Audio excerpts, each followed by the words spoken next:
सुप्रभात।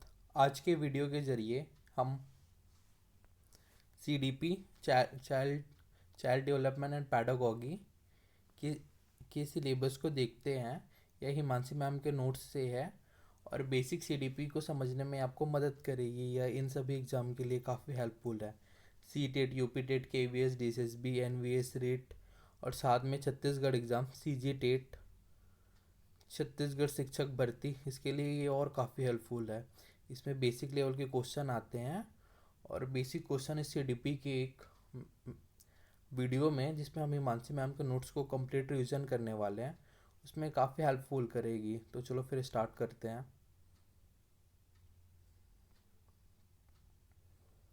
इसमें पहला टॉपिक जो बताया गया है बाल विकास एवं शिक्षण शास्त्र में वृद्धि एवं विकास। तो हम इसमें समझते हैं कि वृद्धि और विकास क्या है। विकास एक ऐसी प्रक्रिया जो सतत चलते रहती है, जिसमें जिसमें गुणात्मक एवं मात्रात्मक परिवर्तन दोनों सम्मिलित रहता है। तो इसमें वृद्धि और विकास क्या है, इसमें अंतर बताया गया है कि वृद्धि है जो परिपक्वता के बाद रुक जाती है। जैसे कोई से भी इंसान बढ़ रहा है, वो 0 से लेके 20 साल तक बढ़ सकता है, कोई 18 साल तक बढ़ सकता है, कोई 24 साल तक बढ़ सकता है, उसके बाद ये रुक जाती है।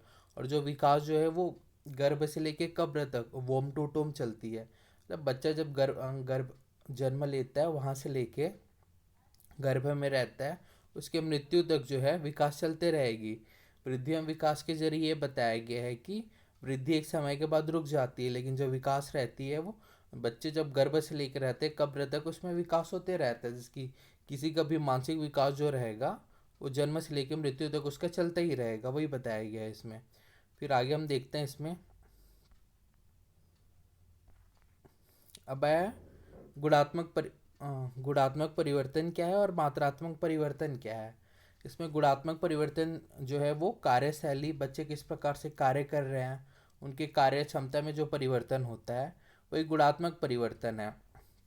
और मात्रात्मक मतलब जो मात्रा के सेप में परिवर्तन हो, इसकी बच्चों का हाइट बढ़ जाएगा, उसका वेट बढ़ जाएगा, उसका आकार बढ़ जाएगा, तो ये उसके परिणात्मक मतलब जो परिणाम आ रहा है उसमें परिवर्तन रहेगा। तो इस पर से क्लियर मेंशन हो जाएगा इसमें, यहाँ पे जो है वो। और फिर हो गया सतत। सतत का अर्थ है लगातार चलना, अर्थात पीछे की अवस्था पर पुनः ध्यान नहीं देना। मतलब सतत सतत जो है वो कंटिन्यू रहता है, जैसे सतत विकास की ओर मानव जाते रहता है। इस पे वहाँ पर परिभाषित किया गया है। और विकास जो है वो मानसिक पक्ष, सामाजिक पक्ष और समीक्षिक पक्ष बताया गया है। ये विकास के 3 पक्ष बताए गए हैं इसमें।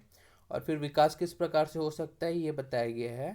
एक तो शारीरिक विकास हो सकता है, दूसरा ज्ञान संबंधी, मानसिक विकास, संज्ञानात्मक विकास मतलब जो कॉग्निटिव डेवलपमेंट रहता है, आगे हम पढ़ेंगे, वो वाले विकास हो सकता है, सामाजिक विकास हो सकता है, सावेगिक कॉग्निटिव डेवलपमेंट जो है वो हो सकता है। ये विकास की अवस्था बताई गई कि विकास किस प्रकार से हो सकता है। शारीरिक रूप से विकास होगा, सामाजिक विकास हो सकता है, सावेगिक मतलब भावनाओं का विकास हो सकता है, नॉलेज का विकास हो सकता है, जो मानसिक विकार रहता है उससे हम कैसे पार पा सकें और इसमें कैसे डेवलपमेंट हो सकता है वो बताया गया है।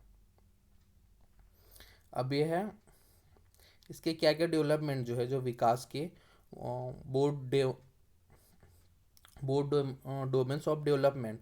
एक तो ये इसको याद करने के फॉर्म है PCAC। PC हो गया फिजिकल डेवलपमेंट, C से हो गया कॉग्निटिव जो संवेगात्मक विकास रहता है, S से हो गया सोशल मतलब सामाजिक विकास हो गया, E से हो गया इमोशनल डेवलपमेंट मतलब जो सामूहिक विकास है वो हो गया। तो PCSE याद रखोगे तो आपको ये बेसिक समझ आ जाएगी विकास के कौन कौन से पार्ट है और वो किस प्रकार से होता है।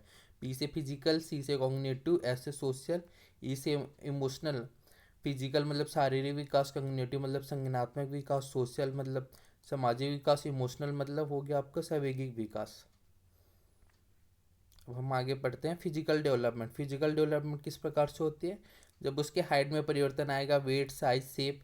ये बच्चा है, ये पहले ऐसे ज़मीन में चल रहा है, फिर ज़मीन में बच्चा चल रहा है, फिर इसमें थोड़ा और बेटर हुआ, फिर फुटबॉल खेलना स्टार्ट कर दिया, फिर और बड़ा हुआ, फिर अपने खुद से पैर से चलना स्टार्ट कर दिया। इस तरीके इसमें फिजिकल डेवलपमेंट जो रहता है विकास की अवस्थाओं को, उसको बताया गया है कि बच्चे किस प्रकार से आगे बढ़ रहे हैं, उनका कैसे अवस्था में परिवर्तन हो रहा है उसको। अब यहाँ पे है ये जो मोटर डेवलपमेंट रहता है वो किस प्रकार से होता है और उसके 2 प्रकार रहते हैं, उनको बताया गया है। या गति संबंधित पक्ष जो शारीरिक विकास से संबंधित रहता है वही मोटर डेवलपमेंट है। इसके दो प्रकार है, एक तो ग्रास मोटर स्किल और फाइन मोटर स्किल। इसमें ग्रास मोटर स्किल को बताया गया है कि ग्रास मोटर स्किल किस प्रकार से रहते हैं। स्थूल गति कौशल, इसमें बड़ी मसल हो गया, आर्म्स मसल हो गया, लेग्स मसल हो गया, वो ग्रास मोटर स्किल के अंतर्गत आता है। और फिर हो गया फाइन मोटर स्किल, मतलब सूक्ष्म गति कौशल। इसमें जो छोटी छोटी मसल रहती है, आंखें, मांसपेशियाँ, हाथ की मसल इसके अंतर्गत रहती है। इसको और अच्छे से डिफाइन किया गया है यहाँ। ये है ग्रास मोटर स्किल। इसमें स्थूल स्थूल गति कौशल जो है, घुटनों के बल अगर बच्चा चलेगा, खड़े होकर चलेगा, दौड़ना और कूदना, मतलब बच्चे किस प्रकार से चलते हैं, स्थूल गति कौशल में इसमें बताया गया है। और इसमें इसमें जो स्थूल गति कौशल है उसमें बच्चों का थोड़ा बेटर जो रहता है, बड़े बच्चों उनका बताया गया है। बड़े बच्चे मतलब जो शारीरिक रूप से डेवलपमेंट है वो। और फाइन मोटर स्किल में जो बताया गया है कि छोटे बच्चे, मतलब छोटे बच्चे इन द सेंस वो अपना शरीर शरीर के माध्यम से ही, या ज़्यादा कुछ करने की ज़रूरत नहीं है जो सूक्ष्म गति कौशल है उसमें।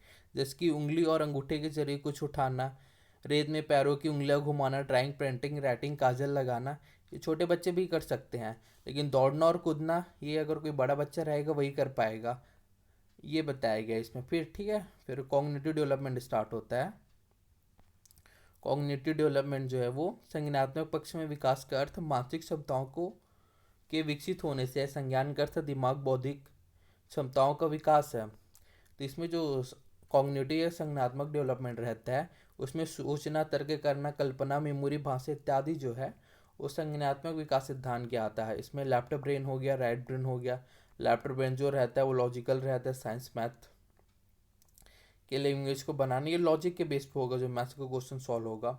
और राइट ब्रेन है वो क्रिएटिविटी से रिलेटेड रहता है, इसकी ड्राइंग करना, म्यूजिक हो गया, डांस हो गया, आपकी क्रिएटिविटी है, आपके में जो रचनात्मक क्षमता रहती है उसकी उसकी बात करता है। अब आ गया सोशल डेवलपमेंट। सोशल डेवलपमेंट क्या है? सामाजिक विकास मनुष्य का किस प्रकार से होता है, ये समाज में अंतर्निहित नियमों का अनुपालन करना जो है वही सोशल डेवलपमेंट है। कि समाज का जो नियम रहता है, जिसकी the process of learning, adopting and instilling the value norms and society approved way of the behaviour is known as socialisation. ठीक है, फिर इमोशनल डेवलपमेंट क्या है? इसमें जो संवेगीय भावनाएं हमारे अंदर रंग लाती है वही इमोशनल विकास रहता है, या सांवेगिक विकास रहता है। फिर आ गया वृद्धि। वृद्धि किस प्रकार से होता है? यह एक विकास का छोटा हिस्सा है। और परिपक्वता, मैच्योरिटी के बाद भी विकास अर्थात डोमेन है। वृद्धि ये बताया गया कि वृद्धि एक समय तक ही बढ़ती है, लेकिन विकास मनुष्य के जन्म से लेके उसके गर्भ से लेके कब्र तक चलते रहता है। परिपक्वता, मैच्योरिटी हाई रिलेटेड टू अनुवांशिकता से रिलेटेड है। ग्रोथ वृद्धि में को मात्रात्मक परिवर्तन होता है। इसकी वृद्धि, अगर बच्चा 1 साल का है तो उसका हाइट रहेगा, फिर वो 18 साल का है तो उसका हाइट बढ़ जाएगा। इसमें वही बताया गया है, वृद्धि जो है मात्रात्मक परिवर्तन होता है उसमें कह के। ठीक है, अब ये कॉग्निटिव स्ट्रक्चर का बताया गया है। मोटा होना, पतला होना, लंबा होना, आकार में वृद्धि होना, छोटा होना आदि जो बच्चों के स्ट्रक्चर रहते हैं ये उस पर डिपेंड करता है। फिर हो गया क्वांटिटेटिव का अर्थ है हम गणना कर सकते हैं। विकास में हम सभी हिस्सों को नाप नहीं सकते। अगर मनुष्य का मानसिक विकास हो रहा है तो उसका तो पता नहीं चलता उसका सामूहिक विकास कितना है, सामाजिक विकास कितना है, सामूहिक विकास कितना है। लेकिन अगर किसी का वृद्धि हो रहा है, उसका ग्रोथ हो रहा है, तो उसके हाइट का हो गया, शेप हो गया, इसको देख के हम बता सकते हैं कि उसका वृद्धि किस प्रकार से हुआ है। या वृद्धि एक समय के बाद रुक जाती है, जबकि विकास गर्भ से कब्र तक चलती रहती है। कोई इंसान अगर 1 से 24 साल तक ही उसका हाइट बढ़ेगा, या 25 साल तक ही बढ़ेगा, बाद में उसका हाइट बढ़ना रुक जाता है, या 1 से 18 साल तक ही बढ़ेगा जो रहता है। लेकिन विकास जो है वो उसका गर्भ से कब्र तक चलती ही रहती है। कभी मनुष्य जब जन्म लेता है वहाँ से उसकी मृत्यु तक ही जो विकास की प्रक्रिया रहती है वो चलते ही रहती है।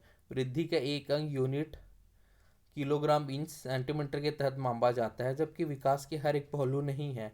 अगर वृद्धि को इंसान बढ़ेगा तो उसके हाइट को नाप सकते हैं, उसके वजन को नाप सकते हैं इत्यादि है। विकास केवल आकलन, असेसमेंट किया जा सकता है। विकास जो है मनुष्य का, हम उसको देख के किस प्रकार से कर रहे हैं उसका असेसमेंट कर सकते हैं, लेकिन ऑफिशियली उसको कुछ नाप वाप नहीं सकते। जैसे चेस खेलने एक विकास का हिस्सा है, वही लंबाई बढ़ना वृद्धि का। अगर कोई इंसान चेस खेल रहा है तो शतरंज खेल रहा है तो शतरंज से हम उसके जो मानसिक रहता है, मानसिक रूप से किस प्रकार से विकास हुआ है, इसका अध्ययन कर सकते हैं। और अगर लंबाई बढ़ रहा है तो उसकी वृद्धि कितनी हुई है, इसका अध्ययन कर सकते हैं। ये बता रहा है वृद्धि, ये मात्रात्मक या परिमाणात्मक परिवर्तन होता है। संभवतः शारीरिक परिवर्तनों से जो वृद्धि रहता है वो संबंधित रहता है। वृद्धि का मापन सही से किया जा सकता है क्योंकि ये संकुचित होता है। संकुचित मतलब फैला हुआ, उसको हम देख के बता सकते हैं कि जो नैरो माइंडेड रहता है, नैरो डोमेन, वही है संकुचित जो है वो। और फिर हो गया वृद्धि में संरचनात्मक परिवर्तन शामिल है और एक समय के बाद यह रुक जाते हैं। अगर मनुष्य, उसका हाइट या शरीर जो डेवलपमेंट है वो एक समय के बाद रुक जाएगा, लेकिन विकास जो है वो हर टाइम चलते रहता है। परिणात्मक के साथ गुणात्मक परिवर्तन भी होता है, उसके स्ट्रक्चर या फंक्शन जो चेंज आ रहा है उसमें। इसमें बताया गया है विकास का आशय शरीर के विभिन्न शारीरिक, मानसिक एवं व्यवहारिक संगठन से है। विकास का मापन कठिन, इसका अवलोकन करते हैं क्योंकि विकास के रूप व्यापक हैं। विकास में प्रक्रियात्मक फंक्शनल परिवर्तन शामिल है और यह निरंतर चलते रहता है। मतलब विकास जो है गर्भ से लेकर कब्र तक उसी की बात कहेगी, आप उसको याद कर लोगे तो उसके तहत समझ आ जाएगा कि विकास जो शारीरिक, मानसिक एवं व्यवहारिक संगठन होता है, इसका मापन कठिन है कि अगर कोई मनुष्य कितना विकास कर पाएगा, इसको उसका बौद्धिक क्षमता का मापन कठिन है। इसके व्यापक जो रहते हैं विकास का, वो बहुत व्यापक रूप है, इसलिए इसका हम मापन सही से नहीं कर सकते। अब बच्चों के डेवलपमेंट के स्टेज को बताया गया इसमें। अगर बच्चा शैशवावस्था में है तो 0 से 2 वर्ष तक रहेगा। फिर अब पूरे बाल अवस्था, इसमें 2 से 6 वर्ष तक रहेगा। उत्तर बाल्यावस्था जो है 6 से 12 वर्ष तक रहेगा। और फिर किशोरावस्था है वो 12 से 18 वर्ष तक रहेगा। इंग्लिश में देखना, अगर आप B.Ed first year second year, D.Ed first year second year के होगे तो आपके जो कॉलेज से रिलेटेड एग्ज़ाम होते हैं उसमें ये बहुत बहुत ज़्यादा ही क्वेश्चन आता है इससे रिलेटेड। तो आप कॉलेज कॉलेज भी पढ़ाई कर रहे हो तो ये आपको बहुत काम क्या है। फिर इसमें इन्फेंसी स्टेज जो रहता है शैशवावस्था, वो 0 से 2 वर्ष तक रहता है। अर्ली चाइल्डहुड पूर्व बाल्यावस्था 2 से 6 वर्ष तक रहता है। लेटर चाइल्डहुड जो उत्तर बाल्यावस्था है वो 6 से 12 वर्ष तक रहता है। फिर एडोलसेंस जो किशोरावस्था है वो 12 से 18 वर्ष तक होता है। फिर ये नोट में बताया गया है WHO का मानना है कि 10 से 19 वर्ष की आयु का वर्ग किशोरावस्था के अंतर्गत आता है। मतलब वर्ल्ड हेल्थ ऑर्गेनाइजेशन जो है वो किशोरावस्था का आयु 10 से 19 वर्ष निर्धारित किया गया है, ये उसको बताया गया इसमें। फिर एक और है, शैशवावस्था से पहले भी एक अवस्था होती है जिसे प्रसव पूर्व अवस्था कहते हैं। इस अवस्था में बच्चा गर्भ माँ के पेट में ही रहता है। इसका समय अंतराल गर्भधान से जन्म अर्थात 9 महीना 10 दिन, 280 दिन या 40 सप्ताह तक होता है। इस अवस्था को पूर्ण विकास गर्भवती माँ पर निर्भर करती है।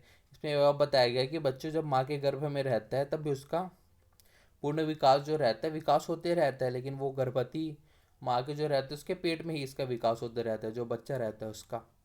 अब हम इसको एक एक को समझते हैं कि एक एक के बारे में। 0 से 2 वर्ष तक बच्चे में क्या क्या परिवर्तन होते हैं, उनको उनसे किस प्रकार की अवस्था रहते हैं।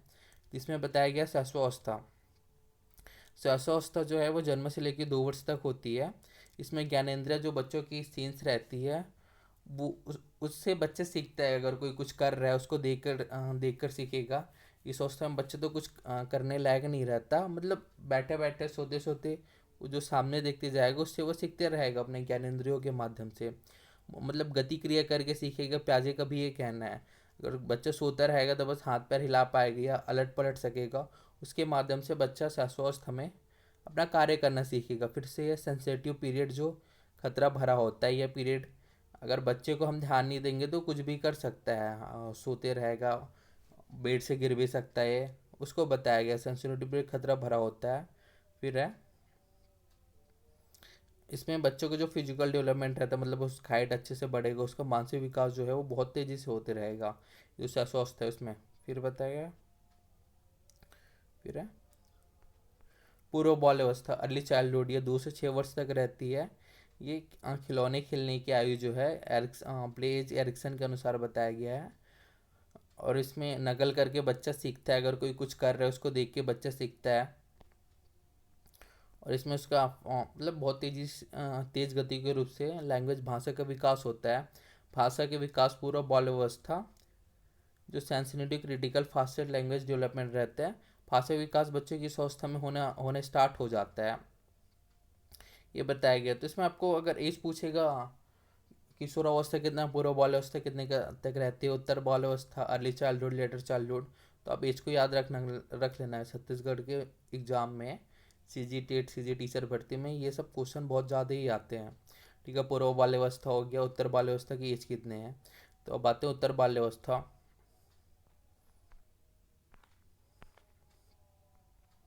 उत्तर बाल्यावस्था तो यह जो है 6 से 12 वर्ष तक रहती है। इसमें बच्चे एक टोली मतलब एक गैंग के रूप में रहते हैं।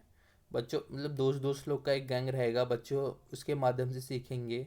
Game age, sports age, elementary, मतलब बच्चे स्कूल जाने पे ये वाले एज में स्टार्ट हो गया रहता है। जो प्राइमरी और मिडिल स्कूल, प्राइमरी स्कूल में बच्चे इस अवस्था में रहते हैं। और मिडिल स्कूल के जैसे छठवीं हो गया, सातवीं हो गया, 12 साल, 6 साल में पहली क्लास आया, 12 साल में वो छठवीं सातवीं बच्चे के एज के ऊपर रहते हैं, वो वाले क्लास में रहेंगे जो उत्तर बाल्यावस्था का एज रहता है उसमें। फिर ये लॉन्ग टर्म फ्रेंडशिप रहता है, मतलब जो 6 से 12 वर्ष के बच्चे रहते हैं उनके बारे में बताया गया। लॉन्ग टर्म में उनका फ्रेंडशिप रहता है, उनका फिजिकल डेवलपमेंट होते रहता है। मिथ्या परिपक्वता, अगर कोई दूसरा कुछ बोल दिया तो उसमें बच्चे बहुत ज़्यादा उसको रियलिटी मान लेते हैं। फिर है सुसुप्त अवस्था, ये फ्रायड जो है उनके अनुसार है। फिर है इंडस्ट्री एंड इन्फोरेटी स्टेज, जो एरिक्सन है उनके अनुसार है। फिर है कॉन्क्रीट ऑपरेशनल, ये जो पीरियड बोल रहा है उनके हिसाब से ये वाला जो बच्चों को 6 से 12 साल की अवस्था है उसके बारे में बताया गया है। अब आ गया किशोरावस्था जो 12 से 18 वर्ष तक की रहता है वो।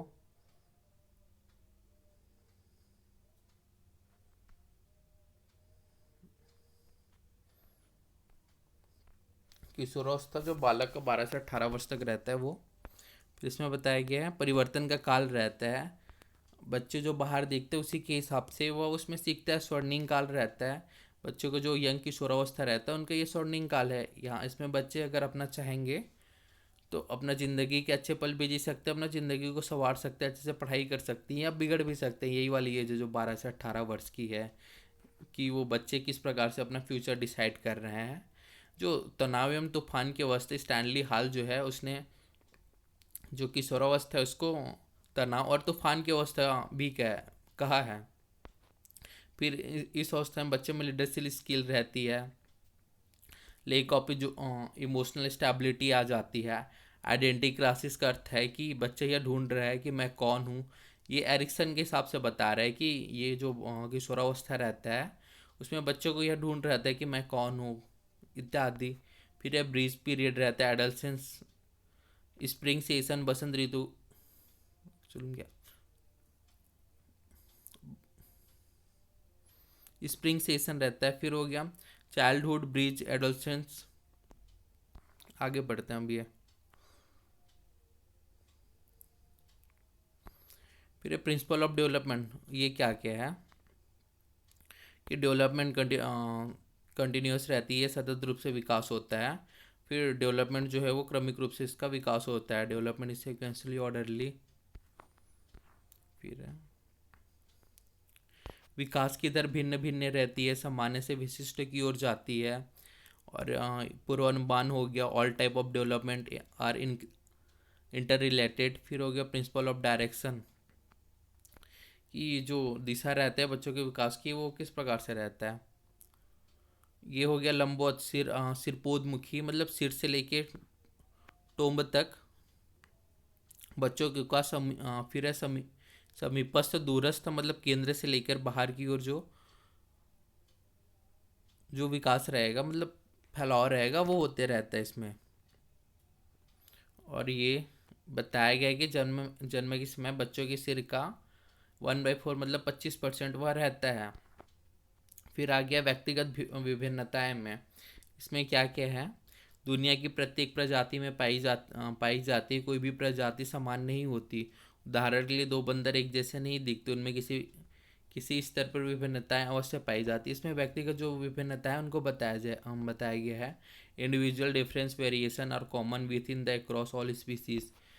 Variation add colour and beauty of nature. variability is a fact of nature and individual are no expectation through this. फिर है ये पढ़ लेना, व्यक्तिगत विभिन्नताओं के बारे में पूरा बताया गया है। अब देखते हैं व्यक्तिगत विभिन्नताओं के आधार क्या रहते हैं। इसमें हो गया बुद्धि के आधार पर व्यक्तिगत विभिन्नता हो गया, अभिक्षमता के आधार पर हो गया, बच्चे की रुचि किस प्रकार है उसके आधार पर विभिन्नता हो सकती है, उनके व्यक्तित्व के आधार पर विभिन्नता हो सकती है, बच्चों का जो मूल्य रहते हैं कि वो कौन से में, किसी को लगता है कि अगर नॉनवेज खाना अच्छा है, किसी को लगता है कि नॉनवेज खाना नहीं अच्छा है। इसके आधार पर व्यक्ति के मूल्य हो गया, उनके नैतिक विचार हो गया, उसके आधार पर रहती है। किसी का बुद्धि ज़्यादा हो सकता है, किसी का कम हो सकता है, किसी की क्षमता ज़्यादा हो सकती है, किसी को क्रिकेट खेलना पसंद है, किसी को फुटबॉल खेलना पसंद है, इत्यादि की इत्यादि विभिन्न विभिन्नताओं का आधार रहता है कि बच्चों में किस प्रकार से उनकी विभिन्नताएं हैं। और फिर इसमें नोट में बताया गया है, विद्यालय में यूनिफॉर्म आवश्यक है, परंतु एक शिक्षक के लिए टीचिंग टेक्निक में यूनिफॉर्म अर्थात एक समान होना आवश्यक नहीं है, क्योंकि प्रत्येक बच्चे के पास अपनी अलग अलग अभिरुचि होती है। इसलिए बच्चों की अभिरुचि के आधार पर एक शिक्षक को टीचिंग टेक्निक फॉलो करना चाहिए, नहीं कि एक ही टेक्निक के द्वारा सारे बच्चों को ज्ञान प्रदान करना चाहिए। इसमें बताया गया है कि एक स्कूल या क्लास में जो है बच्चे का टीचिंग स्टाइल है, उसको समझने का जो एरिया रहता है वो अलग अलग रहता है। इसलिए एक शिक्षक को चाहिए कि अब बच्चे जिस रूप में समझे हम उसी रूप में उसको विकास करें। हर बच्चे का आईक्यू जो रहता है, नॉलेज के स्तर एक समान नहीं रह सकता, लेकिन जो बच्चे जिस रूप में समझते हैं हमें उसे उसी रूप में समझाने का प्रयास करना चाहिए। अब आया ये शिक्षक के लिए दिया गया है कि उसको एक रूप नहीं रहना चाहिए, मतलब विभिन्न तरीके से सिखाने का प्रयास करना चाहिए। और इसमें बच्चों के ग्रुप बनाए जिसमें उसको विभेदी अनुदेशन का प्रयोग करना चाहिए। और ये हो गया कि आनुवांशिक जो रहता है उसमें फिजिकल, मेंटल एंड टेम्परामेंटल हो गया, अर्जित जो बच्चे जो अर्जित करते हैं अपने सोसाइटी के माध्यम से, हो गया सोशल, हो गया कल्चर, हो गया एजुकेशनल, हो गया इमोशनल, हो गया वो।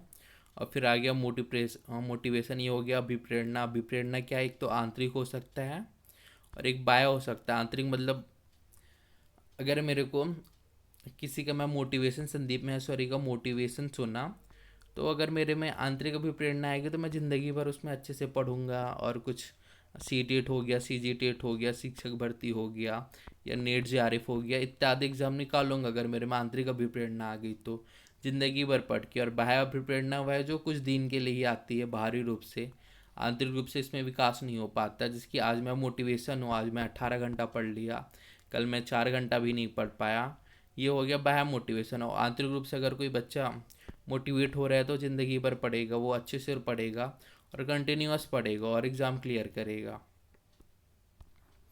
फिर हो गया अंता अंता आत्मा से लोभ की दृष्टि से रहता है। फिर अमेरिकी जो मनोवैज्ञानिक है बी एफ स्किनर की अभिप्रेरणा के संबंध में मानना है कि मोटिवेशन नेशनल हाईवे की तरह है, जितना अच्छा मोटिवेशन होगा सक्सेस रेट उतना ही अच्छा होगा। इसका मतलब ये है कि अगर हम किसी को, बी एफ स्किनर जो बता रहे हैं अमेरिकी मनोवैज्ञानिक, वो बता रहे हैं कि बच्चे को हम जितना मोटिवेट करते रहेंगे वो उसका सक्सेस उतना ही रहेगा। बार बार मोटिवेट करते रहेंगे, बार बार एक्टिव रहेगा, अपने काम को अच्छे से करेगा, तो उसका सक्सेस रेट जो ज़िंदगी में सक्सेस होने का है वो बहुत जल्दी हो जाएगा वो। और बच्चे को जो इंटरनल रहता है आंतरिक अभिप्रेरणा, आंतरिक मोटिवेशन, उसको हमें बढ़ावा देते रहना चाहिए, इसमें यह बताया गया है। फिर हो गया अभिप्रेरणा का चक्र किस प्रकार से रहता है, आवश्यकता, प्ररोध, उत्तेजना, दिशा निर्देशित करना, फिर हो गया उपलब्धि, उत्तेजना में कमी, इत्यादि जो अभिप्रेरणा का चक्र है, मतलब साइकिल ऑफ मोटिवेशन, उसको बताया गया इसमें। और हो गया जो मध्याह्न भोजन, गवर्नमेंट स्कूल में जो भोजन मिलते हैं उसकी शुरुआत 1995 से हो गई थी। शारीरिक आवश्यकताएं, अस्तित्व की ज़रूरत जो है, क्या क्या रहता है इसकी, food, water, shelter, sleep, mid day meal, खाना, जल, खाना, रहने का स्थान हो गया, सोने के लिए हो गया, मिड डे मील मतलब जो मध्याह्न भोजन हो गया उसके बारे में बात की गई है इसमें। अब आ गया मोस्टली जो है उसका आवश्यकता अनुक्रम सिद्धांत जो है वो किस प्रकार से बताया गया। इसमें वो आत्मसिद्धि बताता है, सम्मान की आवश्यकताएं हैं, प्रेम एवं अपनत्व की आवश्यकताएं हैं, सुरक्षात्मक अवस्थाएं, शारीरिक आवश्यकताएं जो है, मैस्लो की आवश्यकता अनुक्रम का ये स्टेज है। फिर है आईक्यू। आईक्यू जो रहता है ये अगर हम किसी भी, ये कहते हैं बचपन में बहुत सुनिए कि इसका आईक्यू कम है, दिमागी रूप से तेज है, तो इसमें आईक्यू का बताया गया है कि कौन से इंसान का आईक्यू कितना रहता है, उसकी बुद्धि बुद्धि बुद्धि उपलब्धि को इसमें बताया गया है, और आईक्यू का मापन मापन किस प्रकार से करते हैं। अगर आईक्यू का मापन करते हैं कितना आईक्यू रहेगा तो बच्चे कौन सा रहेंगे, इसके बारे में इसमें बात की गई है। फिर है आईक्यू इंटेलिजेंस क्वोटिएंट बुद्धि उपलब्धि, तो इसमें जो अल्बर्ट आइंस्टीन है, I Q square about 160 point, तो ये 160 पॉइंट जो है वो मैक्सिमम आई क्यू जो अल्बर्ट आइंस्टीन था उसको बताया गया है कि उसने एस्टिमेट किया कि मैक्सिमम आई क्यू जो रहता है 160 तक चला जाता है, या जो अल्बर्ट आइंस्टीन था, ऐसे जो मनोवैज्ञानिक रहते हैं, जो वैज्ञानिक रहते हैं, उनका आई क्यू जो है 160 के अप्रॉक्स रहता है। तो इसमें जो आई क्यू है उसके मापन कितना आई क्यू रहेगा तो बच्चे का जो दिमाग रहता है वो किस प्रकार से रहेगा वो बताया गया है। जैसे अगर कोई जीनियस माइंड है तो उसके 140 प्लस रहेगा, वेरी सुपीरियर के 120 से 139 तक, सुपीरियर का 110 से 119 तक, एवरेज जो माइंड रहता है वो 90 से 109 तक रहेगा, ड्यूल जो कमज़ोर रहेगा वो 80 से 89 रहेगा, बॉर्डर लैंड डिफिशियंसी जो है 70 से 79 हो गया, मोरन हो गया 50 से लेके 69, इम्बिकल हो गया 20 से 49 हो गया, इडियट जो है वो, इडियट का जो रहता है बिलो मतलब 20 से जो नीचे का आईक्यू रहता है वो इडियट लोग का रहता है, मतलब जो बच्चे एकदम कुछ ग्रहण ही नहीं कर पाते, समझ ही नहीं पाते, वही लोग ये इडियट के लेवल में आ जाते हैं। फिर हो गया जो इंटेलिजेंस शब्द की उत्पत्ति था वो इंटेलिजर से हुई है, जिसका अर्थ है टू अंडरस्टैंड मतलब समझना से है। इंटेलिजेंस जो हेरिडिटी से अधिक प्रभावित रहता है, और इसको हम मापन किस प्रकार से कर सकते हैं वो है कि अभी सी जी टेट एग्ज़ाम जो हुआ था 2024 में, तो ये मापन के लिए दिया था कि इसका एज इतना है तो इसका मानसिक आयु इतना है, इसका वास्तविक आयु इतना है, तो इसका आईक्यू किस प्रकार से होगा घर के। तो एक तो एग्जाम्पल के द्वारा यहाँ पे प्रदर्शित किया गया है। अगर हम किसी का आयु नाप रहे हैं तो जो मानसिक आयु है वो ऊपर में रहेगा, अंश में रहेगा, और वास्तविक आयु रहेगा वो हर में रहेगा, और उसको 100 से गुणा कर देंगे तो हम उसका आईक्यू निकाल सकते हैं, जिसकी इसमें एक निकाल के भी बताया गया है। यदि किसी बच्चों का रियल एज 10 है तो रियल एज जो रहता है वो नीचे में रहता है, वास्तविक आयु जो है, और उसका दिमागी जो मानसिक आयु है वो 12 वर्ष है, 12 वर्ष जो रहता है वो हर में रहता है। तो यहाँ पे जो उसका हो गया दिमाग की आयु, मानसिक आयु 12 वर्ष, वास्तविक आयु 10 वर्ष, तो उसका आयु जो है वो आईक्यू जो है वो 120 निकल रहा है। तो 120 का हम क्रम देखेंगे तो 120 जो है वो वेरी सुपीरियर के अंतर्गत आता है, मतलब जो जीनियस से सेकंड लेवल का रहता है वो वेरी सुपीरियर में आ रहा है। ठीक है, जो एवरेज आईक्यू रहेगा वो 90 से 110 तक रहेगा। फिर आ गया 1905 में जो हुआ था पहला बुद्धि परीक्षण हुआ था, इसमें अल्फ्रेड बिने एंड थर्नाइट सीमन के द्वारा यह किया गया था। और फिर हो गया 1908 में जो हुआ था वो मेंटल एज का कॉन्सेप्ट आया था, इसको दिया कौन था, अल्फ्रेड बिनेट के द्वारा। फिर हो गया 1912 में हो गया आईक्यू कॉन्सेप्ट आया, इसको दिया किसने था, विलियम स्ट्रीम के द्वारा।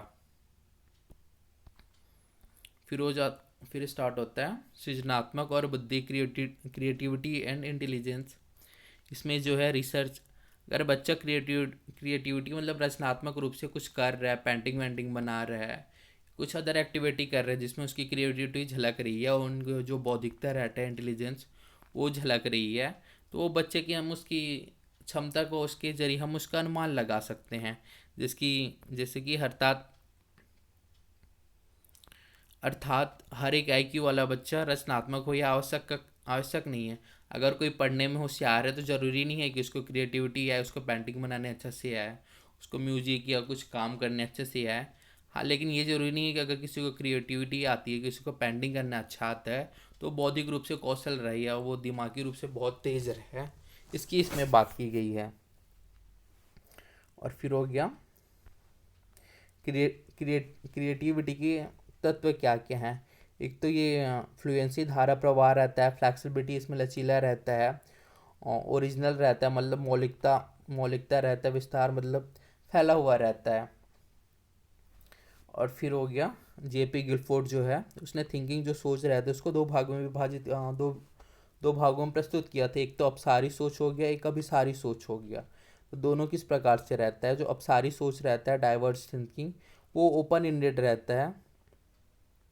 ओपन इंडेड मतलब मनुष्य जितना ज़्यादा सोच सकता है वो अब उसका अब सारी सोच है, और जो अभी सारी सोच रहता है क्लोज इंडेड, मतलब एक लिमिट तक ही रहेगा ये। जो ओपन इंडेड रहता है अब सारी सोच डाइवर्ज थिंकिंग, वो ओपन इंडेड रहेगा रिलेटेड टू, अगर कुछ काम कर रहे हैं उससे हम उसको रिलेट करते हैं। आउट ऑफ बॉक्स मतलब जितना ज़्यादा सोच सके, उसकी कुछ सीमा नहीं रहती, वही है मल्टीपल सॉल्यूशन। इसके बहुत सारे सॉल्यूशन निकाल सकते हैं। अगर एक लेवल से बाहर इंसान सोचेगा तो उसके कई सॉल्यूशन आ सकते हैं। वही हो गया कन्वर्जन थिंकिंग जो हो गया, ये क्लोज रहता है, मतलब एक सीमा तक रहता है। ये बच्चों के जो इंटेलिजेंस रहता है, बौद्धिकता, उससे रिलेटेड रहता है। इसमें हम MCQ सॉल्व करेंगे, वो इसके एग्जाम्पल के रूप में ले सकते हैं। अगर MCQ सॉल्व करेंगे तो बस MCQ या जो क्वेश्चन सॉल्व कर रहे हैं उससे बस रिलेटेड बुद्धि रहेगी, और इसका लिमिटेड सॉल्यूशन ही प्राप्त होता है। फिर नोट में बताया गया है, अब सारी सोच वाला प्रत्येक व्यक्ति क्रिएटिविटी नहीं लागू होगा, परंतु हर क्रिएटिव व्यक्ति अपने आप सारी सोच डाइवर्स थिंकिंग अवश्य रखता होगा। ठीक है, फिर आ गया प्रतिभाशाली बच्चे। प्रतिभाशाली बच्चों को बताया गया इसमें, जिनका IQ 140 प्लस रहता है बौद्धिक रूप से, वो उज्ज्वल रहते हैं। जिसकी इसमें सचिन तेंदुलकर का बताया गया है, टैलेंटेड जो था क्रिएटिविटी MF हुसैन का। और ये जो गिफ्टेड बच्चे रहते हैं समुद्र पाटचर्या, वो अपनी आवश्यकता है जिसमें उसको इंटरेस्ट रहता है उसके हिसाब से अपना कार्य करते हैं। इससे इंटेलेक्चुअल ब्राइट बच्चों को जो है HOTS higher order thinking skill जो है कंटेंट्स उसमें चाहिए रहता है। फिर हो गया इमोशनल सामूहिक बुद्धि हो गया, इसमें क्या है, जो सामूहिक बुद्धि है उसको साल्वे एम मेयर ने पहली बार इंट्रोड्यूस किया था, और इसमें इमोशनल इंटेलिजेंस नामक बुक को डैनियल गोलमैन ने इसको लिखा था। अब बताया गया अरस्तु का वचन है कि कोई भी किसी भी समय नाराज हो सकता है, इसमें कोई दिक्कत नहीं है। अर्थ है कि हम अपने इमोशन को कंट्रोल कर पाएँ और सही जगह पर सही समय में सही तरीके से सही मात्रा में यूज़ कर पाएँ, इसे ही इमोशनल इंटेलिजेंस कहते हैं। इसमें अरस्तु की बात की गई है। अरस्तु कहता है कि अगर कोई कोई भी व्यक्ति कहीं पर भी नाराज हो सकता है, लेकिन हमारी जो बौद्धिक क्षमता है कि हम अपनी इमोशनल और कंट्रोल किस प्रकार से कर पाएँ, इसी को यूज करना ही इमोशनल इंटेलिजेंस है। और ये हो गया इमोशनल इंटेलिजेंस की इसमें विशेषताएं बताई गई है कि ये किस प्रकार से रहती है। एक तो सामाजिक कौशल रहता है, आत्म जागरूकता रहता है, अभिप्रेरणा रहता है, इम्पति समानुभूति रहता है, सेल्फ रेगुलेशन स्वनियंत्रण रहता है। फिर हो गया कॉग्निशन एंड इमोशनल संज्ञान एवं संवेग किस प्रकार से है, ये द्विदिशात्मक होती है और ये अंतर संबंधित होते हैं। जो सवे संज्ञान और संवेग जो है वो दोनों एक दूसरे को प्रभावित करते हैं, सिर्फ एक केस में प्रभावित नहीं करते। ये जो जीजोग के मत के अनुसार है कि दोनों एक दूसरे को प्रभावित करते हैं, लेकिन एक केस की बात की गई जिसमें वो प्रभावित नहीं करता। और ये जो जोनक जो है, जोनक के अनुसार इमोशनल एंड कॉग्निटिव डेवलपमेंट जो है वो स्वतंत्र स्वतंत्र है। और फिर है मनोवैज्ञानिक द्वारा यह सुझाव दिया गया है कि शिक्षकों के दृष्टिकोण से गिफ्टनेस की भावना निम्नलिखित के संयोजन पर निर्भर करती है। इसके संयोजन के बारे में बात की गई है। इसमें है उच्च क्षमता, उच्च प्रतिबद्धता, उच्च रचनात्मकता जो है, ये 3 रिंग ऑफ मॉडल जो है गिफ्टेड की। फिर है बहुबुद्धि का सिद्धांत। ये तो पहला आता है कि बहुबुद्धि का सिद्धांत किसने दिया था, ये हार्वर्ड गार्डनर के द्वारा बहुबुद्धि का सिद्धांत दिया गया। इसके 8 टाइप जो हैं, जो NCERT बात करता है। कई जगह इसमें 9 टाइप के भी बारे में बात की गई है। हम लोग के कॉलेज में पढ़ा रहे थे तो बता रहे थे, B.Ed फर्स्ट ईयर या सेकंड ईयर जो है उसमें हार्वर्ड गार्डनर के 9 बुद्धि रहती है करके। तो ये जो 8 बुद्धि है वो NCERT से इसमें वेरीफाइड कर दिया गया है कि हार्वर्ड गार्डनर के जो बुद्धि के प्रकार हैं वो 8 बुद्धि के बारे में बात की गई है। अब हम देखते हैं कि इसके बुद्धि जो है वो किस प्रकार से हार्वर्ड गार्डनर ने जो बहुबुद्धि सिद्धांत की बात की गई उसमें किस प्रकार से है वो। फिर हो गया ईच ऑफ दिस स्वतंत्र रूप से रहता है। बहुबुद्धि कई प्रकार की होती है, कोई एक क्षमता नहीं, अर्थात अधिकम भी कई प्रकार से हो सकता है। इसके बहुबुद्धि के प्रकार को समझते हैं, फिर समझते हैं। फिर आगे ये हो गया भाषाई बुद्धि। भाषाई बुद्धि रहती है ये मतलब भाषा में जिसकी जितनी पकड़ होगी, reading, hearing, speaking, writing, debating, वाद विवाद करने की जो क्षमता रहेगी, इसकी रविंद्रनाथ टैगोर हो गया, स्वामी विवेकानंद हो गया। भाषाई बुद्धि से आशय है कि व्यक्ति अपने बातचीत के माध्यम से किस प्रकार कर रहा है, किस प्रकार सुन रहा है, यह उसके भाषाई बुद्धि के अंतर्गत आता है। और फिर होता है लॉजिकल बुद्धि मतलब तर्कपूर्ण बुद्धि। इसमें एपीजे अब्दुल कलाम को हो गया तर्क बुद्धि, अल्बर्ट आइंस्टीन एग्जाम्पल हो गया। तर्क बुद्धि से आशय है कि वो अपना तर्क करके किस प्रकार से कुछ भी प्रॉब्लम को हो रहा है उसको सॉल्यूशन कर रहा है। साइंटिफिक मेथड से हो गया, जो मनोवैज्ञानिक विधि से हो गया, साइंटिफिक थिंकिंग, वैज्ञानिक सोच से हो गया, ये हो गया। फिर हो गया स्थानिक बुद्धि। अगर किसी में कला जो है वो स्थानिक बुद्धि के अंतर्गत आता है, जिसकी नाविक में नाव चलाने की कला है, मूर्तिकार में मूर्ति बनाने की कला है, वास्तुकार में जो आर्किटेक्चर रहता है उनको अपने रिलेटेड काम से रहता है, आंतरिक सज्जाकार जो इंटीरियर डिज़ाइनर रहता है वो उसको डिज़ाइन करने आता है, मानचित्रकार को मानचित्र बनाने आता है, पायलट है उसको गाड़ी चलाने आता है, और सर्जन जो है वो उसको सर्जरी करने आता है। मतलब स्थानिक बुद्धि जो इंसान के पर्सनल से रिलेटेड रहे, उसको जो काम करने में एक्सपर्ट रहे, वही उसकी स्थानिक बुद्धि हो गया। फिर आ गया संगीत बुद्धि। संगीत बुद्धि मतलब जो गाने में अच्छी है, जिसकी लता मंगेशकर हो गया, A R रहमान हो गया, सोनू निगम हो गया। फिर है बॉडी कैनेटिक मतलब जो गतिक रूप से बॉडी से रिलेटेड रहे, कर पाए अच्छी तरह से, वही है जिसकी एथलीट हो गया, डांसर हो गया, एक्टर हो गया, स्पोर्ट्स पर्सन हो गया, जिम्नास्टिक हो गया, सर्जन हो गया, इंटेलिजेंस पायलट्स हो गया। मतलब जो शारीरिक को अच्छे रूप से चला पाए, जैसे एथलीट, डांसर हो गया, उसमें बॉडी एनेटिक रहते हैं, जिसकी इसमें विराट कोहली का फोटो दिखाया जो क्रिकेटर हैं, फिट फाट हैं, अच्छी तरह से इनका बॉडी कार्य करता है, वही है। फिर हो गया अंतर्वैयक्तिक बुद्धि। इसमें हो गया दूसरे के व्यवहार एवं भावनाओं को जो समझना है, वो हो गया। इसमें मदर टेरेसा का फोटो दिखाया गया है, महात्मा गांधी हो गया, इसने दूसरे की भावनाओं को समझा और इसके हिसाब से अपना कार्य किया। फिर है अंता अंतर्वैयक्तिक बुद्धि मतलब बौद्धिक रूप से चिंतन करना। इसमें गौतम बुद्ध को फोटो दिखाया गया है। बुद्ध हो गया, संदीप माहेश्वरी हो गया, जो किसी के अंतरात्मा में जाकर उनकी भावनाओं को समझना, उनको एक्सप्रेस करना। अरस्तु हो गया, सदगुरु हो गया, फिलोसफर हो गया, जो थिंकर रहते हैं, गुरु महाराज रहते हैं, उन लोग आंतरिक बुद्धि, दर्शन इत्यादि के ऊपर लेक्चर देते रहते हैं। यह उनकी अंतर्वैयक्तिक बुद्धि जो हो गई वही है। फिर हो गया प्राकृतिक बुद्धि। प्राकृतिक मतलब प्रकृति के प्रति उनका लगाव है, जो उनको मिली है, जैसे कि हंटर हो गया, फार्मर हो गया, खेती करने आता है, जो टूरिस्ट रहता है, जियोलॉजिकल रहता है, उनको प्रकृति से प्यार रहता है, प्रकृति से जो लगाव रहता है, यही उसकी बुद्धि की बात की गई है यहाँ पे। अब आता है त्रिबुद्धि का सिद्धांत। इसको विलियम स्टेनबर्ग ने प्रतिपादित किया था और इसमें जो क्या क्या रहते हैं वो बताया गया है। पहला प्रैक्टिकल है, सेकंड है क्रिएटिव है, थर्ड जो है वो एनालिटिकल रहता है। जो प्रैक्टिकल हो गया वो प्रायोगिक हो गया, क्रिएटिव हो गया वो रचनात्मक हो गया, और एनालिटिकल जो है वो हो गया विश्लेषणात्मक हो गया, कि बच्चे किस प्रकार से अपना एनालिट कर पा रहे हैं। फिर आ गया विश्लेषणात्मक जो है मतलब किसी भी चीज़ को विश्लेषण, उसको एकदम सूक्ष्म रूप में जो जाना है वही विश्लेषणात्मकता है। रचनात्मकता मतलब क्रिएटिविटी करना, अगर कोई पेंटिंग अच्छे से बना रहा है तो उसके रचनात्मकता के अंतर्गत आ गया है। और प्रायोगिक हो गया मतलब कुछ भी करने से प्रयोग करके देखना, जिसके हम केमिस्ट्री या फिजिक्स में हो गया, उसमें दूरबीन वगैरह हो गया, लैब से रिलेटेड प्रैक्टिकल करते हैं, वही हो गया। प्रायोगिक रूप से बच्चे समझ रहे हैं या क्रिएटिविटी के माध्यम से समझ रहे हैं, या विश्लेषण उसके बारे में सूक्ष्म रूप से जान के समझ रहा है, या बच्चे के ऊपर डिपेंड करता है। फिर आ गया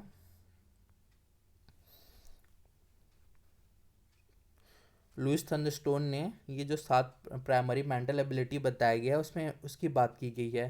पहला है स्थानिक क्षमता, फिर है अवधारणात्मक क्षमता, है संख्यात्मक क्षमता, है वर्बल भाषा समझने से संबंधित, वर्ड फ्लुएंसी भाषा बोलने से संबंधित, मेमोरी स्मृति हो गया, रीजनिंग हो गया, तर्क शक्ति हो गया, ये है। फिर आ गया जीन प्याजे। अगर आप B Ed first year, D Ed first year किसी में भी होंगे, सी जी टेट दिलाओ, सी टेट दिलाओ, या कोई सा भी एग्ज़ाम दिलाओ, ये जीन प्याजे से रिलेटेड बहुत क्वेश्चन आते हैं। तो आप इसको बहुत अच्छे तरीके से पढ़ना, तभी समझ में आएगा ये। पहला जीन प्याजे ने कौन सा सिद्धांत दिया था, तो ये संज्ञानात्मक विकास का सिद्धांत दिया। अगर कोई क्वेश्चन आएगा तो इसको बौद्धिक विकास भी बोलते हैं। जो जीन प्याजे जो था वो स्विस मनोवैज्ञानिक था, मतलब स्विट्जरलैंड का था जो जीन प्याजे है वो। इन्होंने बच्चों की सक्रिय निर्माता कहा है कि बच्चों किस प्रकार से अपना कार्य करते हैं, एक्टिव रह के जो निर्माण करते हैं उसकी बात की गई है। ज्ञान के सक्रिय का निर्माण करते हैं बच्चे, इन्हें बच्चों को नन्हे वैज्ञानिक किसने कहा था, अगर क्वेश्चन आएगा तो इसको भी जीन प्याजे ने कहा था। इसमें स्कीमा की बात की गई है, जो मेंटल स्ट्रक्चर किस प्रकार से रहता है। बच्चे एक्टिविटी के द्वारा, बच्चे कुछ क्रिया करते हैं उसके द्वारा अपने निर्माण को जारी रखते हैं। बच्चे रचनावादी, रेडिकल, कंट्राविस्टिट हैं। प्याजे का सिद्धांत हमें बताता है कि एक मानसिक संज्ञानात्मक संरचना के साथ पैदा हुआ जो 14 या 15 साल की उम्र में अधिकतम विकास को प्राप्त कर लेता है। प्याजे ने संज्ञानात्मक बौद्धिक विकास को 4 स्टेज में बांटा है। फिर हो गया कलेक्टिव कलेक्टिव मोनोलॉग, हो गया सामूहिक एकलाप के माध्यम से हो गया 3 से 5 वर्ष के बच्चों में रहता है। फिर प्याजे के अनुसार विकास एक सतत प्रक्रिया है, कि ये विकास जो है वो चलते रहता, असतत प्रक्रिया है, मतलब ये रुक रुक जाती है। ये प्याजे के अनुसार, जीन प्याजे के अनुसार अपना मत दे रहा है। फिर हो गया इसमें बात की गई है MSME में परिपक्वता, एक्सपीरियंस, अनुभव, सोशल इंटरेक्शन, सामाजिक अंतर की है, और इक्लिब्रेशन, संतुलन की। अब इसमें संतुलन किस प्रकार से रहता है, ये एक तो अनुकूलन के माध्यम से होता है, दूसरा संगठन के अनुकूलन के माध्यम से होगा तो ये आत्मसात रहेगा और संयोजन से रहेगा। अब यह अनुकूलन की प्रक्रिया किस प्रकार से होगी है, ये उसकी बात करता है। फिर हो गया इसमें अनुकूलन की प्रक्रिया को बताई गई है। एक हो तो जोड़ना या आत्मसात करना, फिर असंतुलन, नई स्थिति, असंतुलन, समायोजन जो है ये उसकी प्रक्रिया ये रूप से ये चलते आती है। फिर हो गया जो प्याजे ने संज्ञानात्मक विकास की 4 अवस्थाएं बताई गई है, वो है आपका कॉलेज के एग्ज़ाम हो गया, कंपटीशन एग्ज़ाम हो गया, बहुत ज़्यादा ही क्वेश्चन आते हैं। विकास की अवस्था कितनी थी, उसकी अवस्था का क्रम किस प्रकार था, कितने वर्ष में कौन सी अवस्था रहती है, वो है। तो पहला इसको हम SPCF के माध्यम से हम इसको याद कर सकते हैं। पहला हो गया वो पहला हो गया संवेदी पेशी अवस्था, जो जन्म से लेके 2 वर्ष तक रहती है, सेंसरी मोटर स्टेज। फिर हो गया पूर्व संक्रियात्मक अवस्था, प्री ऑपरेशनल स्टेज, जो 2 से 7 वर्ष हो गया। फिर है मूर्त सक्रिय अवस्था, जो कॉन्क्रीट ऑपरेशनल स्टेज हो गया, 7 से 11 वर्ष तक रहती है। फिर हो गया औपचारिक सक्रिय अवस्था, जो फॉर्मल स्टेज रहती है, वो 11 से 15 वर्ष तक का हो गया। फिर हो गया सेंसरी मोटर स्टेज, जो 0 से 2 वर्ष तक रहता है। उसमें बच्चे किस प्रकार से करते हैं, उसमें बच्चे गत्यात्मक अवस्था, मतलब हिलना डुलना या हाथ पैर हिलाने इत्यादि करते हैं। वो इंद्रिय जो अपने ज्ञानेंद्रिय रहते हैं उनके माध्यम से सीखते हैं। इसे संवेदी पेशी अवस्था कहते हैं। ये जन्म से 2 वर्ष तक रहता है। इसमें वस्तु स्थायित्व रहता है, लक्ष्य निर्देशित रहता है, विलंबित अनुकरण रहते हैं। बच्चों की इंद्रिय ही शिक्षक होते हैं इस अवस्था में। बच्चे जो अपनी इंद्रियां ज्ञान के माध्यम से ग्रहण करते हैं उसी के माध्यम से वह सीखते हैं। इस अवस्था में बच्चा हाथों एवं आँखों से सोचता है, अपने नहीं ज्ञानेंद्रियों को दुनिया की समझ में विकसित करता है। अब फिर आ गया प्री ऑपरेशनल स्टेज, जो 2 से 7 वर्ष तक रहती है, या इसे पूर्व संक्रियात्मक अवस्था भी के नाम से भी जानते हैं हम। ये तर्क शक्ति इसमें कमी रहती है, जैसे पानी बर्फ बन जाता है और बर्फ पानी की नासमझ। रीज़न क्या है कि पानी अगर बर्फ बन सकता है और बर्फ पानी बन सकता है, तो क्या ये 0 से 7 वर्ष की अवस्था के बारे में बात की गई है। निर्जीव सजीव की नासमझ है। अगर देखना बच्चे 2-3 साल के जो बच्चे रहते हैं वो ज़मीन में गिरते हैं तो उसकी चोट लगती है, तो मम्मी ज़मीन को मार देती है। तो बच्चों को इस समय वो ना समझ रहते हैं कि ज़मीन को भी दर्द हो गया नहीं होगा, कहा कि निर्जीव सजीव को वो ना समझ नहीं पाती इस अवस्था में। और ये अवस्था जो है इसमें बच्चों को लगता है कि जैसे मैं सोचता हूँ वैसी पूरी दुनिया है। बच्चे इसमें अपने साइकोलॉजिकल रूप से यह सोचने लगते हैं कि मैं जिस प्रकार से सोच रहा हूँ उसी प्रकार से दुनिया चल रही है। फिर हो गया इसमें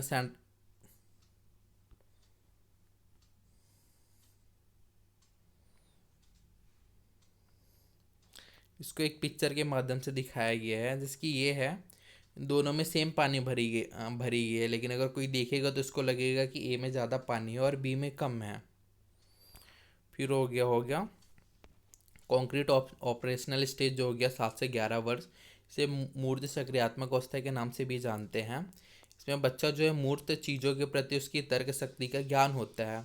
इसमें बच्चे वस्तुओं को वर्गीकृत कर सकते हैं जो 7 से 11 वर्ष तक रहता है, कि अगर हम उसको कलर वाइज दे, शेप वाइज दे, साइज वाइज दे, अगर हम उसे ग्रीन कलर हो गया, पिंक कलर हो गया, रेड कलर का हो गया इत्यादि के कागज़ के पत्ते दे देते हैं, कागज़ के कोई से भी दे देते हैं, कलर की या पेंसिल दे देते हैं, तो बच्चे जो 7 से 11 वर्ष तक रहेगा इसमें अंतर कर पाएगा। या कोई हम उसको त्रिभुज बना के देते हैं, चतुर्भुज बना के दे देते हैं, गोला बना गोला बना के दे देते हैं, तो बच्चे इसमें अंतर कर पाएगा। और अगर हम किसी को अगर ये 1 फीट का बॉक्स है और ये 5 फीट का बॉक्स है, तो बच्चे उसके साइज़ के आधार पर उसमें डिफरेंट कर पाएगा। फिर हो गया, इसमें वस्तुओं का संरक्षण रहता है, रिवर्सिबिलिटी का ज्ञान होता है, वस्तुओं को सजाना बढ़ते घटते क्रम में इस अवस्था में होती है जो मूर्त संक्रियात्मक अवस्था रहती है, इसमें विकेंद्रीकरण रहता है।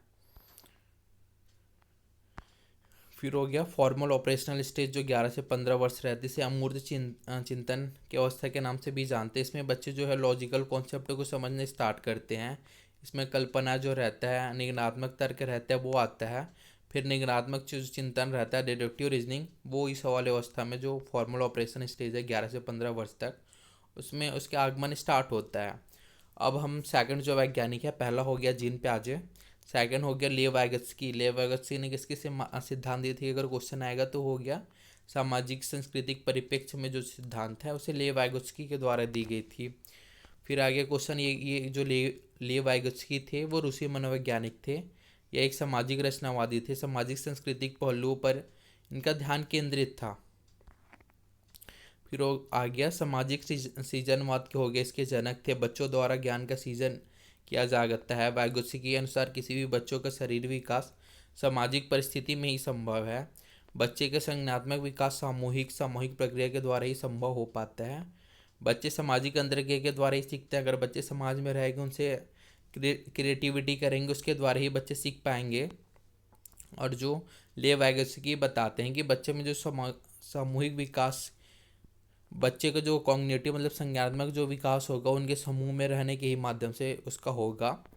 वाइगोत्स्की के अनुसार विकास एक सतत प्रक्रिया है।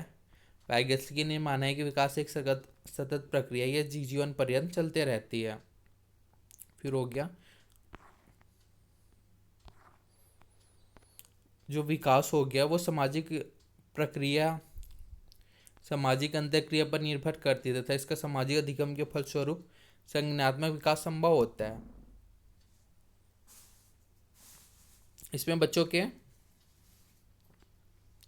जो विकास रहता है उनकी प्रक्रिया के बारे में बात की गई है कि ये सामाजिक अंतर्क्रिया पर ही निर्भर रहता है और सामाजिक अधिगम के फलस्वरूप बच्चों में जो है वो संज्ञानात्मक का विकास हो पाता है। फिर हो गया अतिकरण की प्रक्रिया। वाइगोत्स्की ने इसके 3 महत्वपूर्ण पहलू बताए हैं। उनके अनुसार सोशल इंटरेक्शन समाज के माध्यम से हो गया, कल्चर संस्कृति हो गया, लैंग्वेज भाषा के माध्यम से हो गया। वाइगोत्स्की ने माना है कि भाषा का विकास सामाजिक अंतर्क्रिया से होता है। वाइगोत्स्की मानता है कि जो भाषा का विकास हो रहा है वो सामाजिक अंतर्क्रिया के माध्यम से हो रहा है। फिर आया भाषा व्यक्ति के लिए सबसे बड़ा यंत्र है, इसके द्वारा हम एक दूसरे के साथ बातचीत कर पाते हैं, वह ज्ञान का सृजन कर पाते हैं। वाइगोत्स्की ने यह माना है कि भाषा व्यक्ति के लिए सबसे बड़ा यंत्र है, इसके माध्यम से हम बातचीत कर पाते हैं, वह ज्ञान जो है उसको सृजन कर पाते हैं। अब हो गया, ये बहुत इंपॉर्टेंट टर्म्स है, इसका हर एग्जाम में आता है। सीटेट हो गया, सीजीटेट हो गया, टीचर भर्ती, जोन प्रोक्सिमल डेवलपमेंट क्या है, इसके फोल्डिंग क्या है, मोर नॉलेज अदर क्या है। तो ये जो संभावित विकास का क्षेत्र रहता है उसके जोन प्रोक्सीमेटल डेवलपमेंट के नाम से जानते हैं। इसके फोल्डिंग मतलब अस्थायी मदद देना।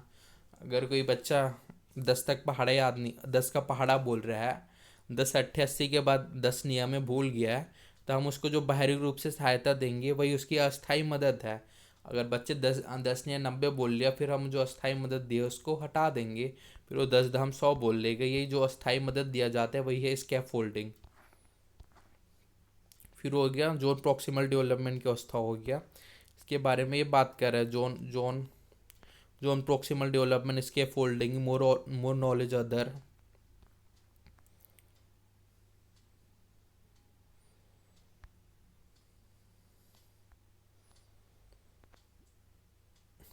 इसमें ये जो मोर नॉलेज अदर स्कैप फोल्डिंग, इस चित्र के माध्यम से जोन प्रॉक्सिमल डेवलपमेंट हो गया, स्कैप फोल्डिंग जो बाहरी मदद देगा, इसमें बच्चे बाहरी मदद करके बता रहा है। मोर नॉलेज अदर हो गया, उसको अच्छे रूप से बताया गया है। फिर हो गया भाषा के जो 3 रूप हैं, वह हो गया पहला है सामाजिक वाक, जो है ये 2 वर्ष, 2 या 2 से अधिक उम्र के बच्चे जो उदाहरण दुनिया में बात करते हैं, वही हो गया।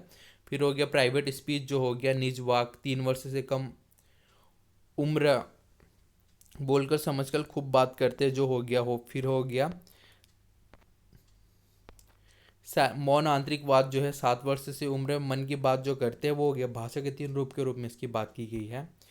फिर आ गया जो जोन प्रॉक्सिमल डेवलपमेंट हो गया, जिस दायरे में किसी की मदद से बच्चे को संभावित विकास होता है। मोर नॉलेज अदर, जो है कोई छोटा या बड़ा का ज्ञान द्वारा ग्रहण करता है, इसके फोल्डिंग हो गया। क्षणिक मदद, जब तक जारी रहेगा तब तक हम खुद वो काम करने लग जाए, या एक प्रक्रिया है, मतलब थोड़े टाइम के लिए मदद देना जो है, वो इसके फोल्डिंग है।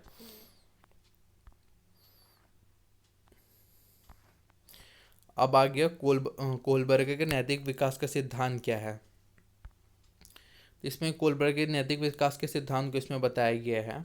ये भी एक तो हो गया जीन प्याजे हो गया, सेकंड हो गया कोलबर्ग हो गया, और अभी जो ऊपर में बताया मैं वो लेव वैगत्स्की हो गया। इन तीनों से रिलेटेड जो सी टेट एग्ज़ाम है, सी जी टेट एग्ज़ाम हो गया, इससे बहुत सारे क्वेश्चन आते हैं। तो आप इन तीनों जो मनोवैज्ञानिक है उसको अच्छे से अध्ययन कर लेना। फिर कोलबर्ग जो बताया है, इन्होंने अपने प्रयोग पूर्ण रूप से पुरुषों को लिया, जो अपना प्रयोग किया था कोलबर्ग ने उसमें, इसलिए इस सिद्धांत को जेंडर बेस्ड थ्योरी भी कहते हैं। कॉर्ल ग्लिनेन कोलबर्ग की छात्रा थी। इनका मानना था कि थ्योरी फेमिनिस्ट पर्सपेक्टिव नारीवाद नैतिकता को ध्यान नहीं रखता। कोलबर्ग ने जो अपना प्रयोग किया था नैतिक विकास के सिद्धांत में, इसमें पूर्ण रूप से पुरुषों को अपने साथ में लिया था। तो इनकी एक छात्रा थी कोलबर्ग की, कैरोल गिलिनम नाम से। उनका मानना था कि यह थ्योरी फेमिनिस्ट पर्सपेक्टिव जो नारीवादी नैतिकता है उसको ध्यान नहीं रखता है कहीं पर कह के। फिर हो गया इसमें सही गलत को पहचानते हैं, नैतिकता कहलाती है। नैतिक तर्क जो है मोरल डिस्कशन के लिए जो थिंकिंग का प्रयोग करते हैं उसे मोरल रीजनिंग के नाम से भी जानते हैं। फिर हो गया नैतिक तर्क हो गया, नैतिक तर्क हो गया जो द्विधा वाले सिचुएशन में फैसला करने के लिए जो तर्क शक्ति का प्रयोग करते हैं, वही नैतिक तर्क है। कोलबर्ग जी ने जो नैतिक विकास का सिद्धांत जिन प्याजे के जो संज्ञानात्मक विकास का सिद्धांत दिया था, उससे जो कोलबर्ग ने सिद्धांत दिया था वो इंस्पायर्ड था। फिर हो गया कोलबर्ग ने विभिन्न प्रयोग के माध्यम से यह बताया कि नैतिक नैतिक विकास जो मुख्य स्तर से होकर गुजरता है, उसके प्रत्येक 3 स्तर की बात की गई, उसमें 2 2 अवस्थाएं रहती है। ये जो कोलबर्ग ने स्टेज दिया था उसमें 3 स्टेज दिया था, और प्रत्येक स्टेज में उसकी 2 2 अवस्था रहती है, उसी की इसमें बात की गई है। तो पहला है पूर्व परंपरागत स्टेज, जो है प्री कॉन्वेंशनल लेवल, ये 4 से 10 साल तक रहते हैं। इसके 2 चरण जो हैं उसकी बात कर रहे हैं यहाँ पे। इसका जो पहला चरण है वो आज्ञाकारिकता और दंड अभिन्यासी है। अगर बच्चे को हम जो सिखाएंगे, जो आज्ञा देंगे, उसके उसके हिसाब से वह कार्य करेगा, लेकिन उसमें दंड का भी भय रहना चाहिए। अगर मैं कुछ होमवर्क दिया उसको नहीं कर पाया तो मेरे को कुछ दंड मिलेगा कह के, इस अवस्था की बात करता है इसमें, जो 4 से 10 वर्ष तक रहती है।